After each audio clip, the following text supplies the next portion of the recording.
నమస్కారం ఘంటారావానికి స్వాగతం ముందుగా ప్రధాన అంశాలు జగన్ ప్రవర్తనను తీవ్రంగా ఖండిస్తూ శాసనసభ తీర్మానం ఏకగ్రీవంగా ఆమోదించిన సభ్యులు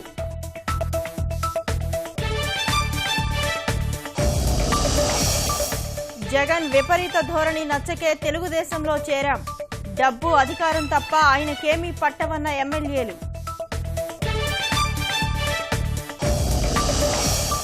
అనుమానాలకు తావిస్తున్న అమెరికా తల్లి కొడుకుల హత్య ఉదంతం అల్లుడే చంపి ఉంటాడని అత్తమామల ఆరోపణ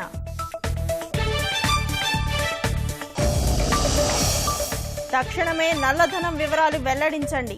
లేకుంటే తీవ్ర పరిణామాలు తప్పవని నల్ల కుబేరులకు ఐటీ శాఖ హెచ్చరిక నెల్లూరులో ఆకట్టుకుంటున్న జాతీయ చేనేత వస్త్ర ప్రదర్శన ప్రత్యేక ఆకర్షణగా ఉప్పాడ పొందూరు చీరలు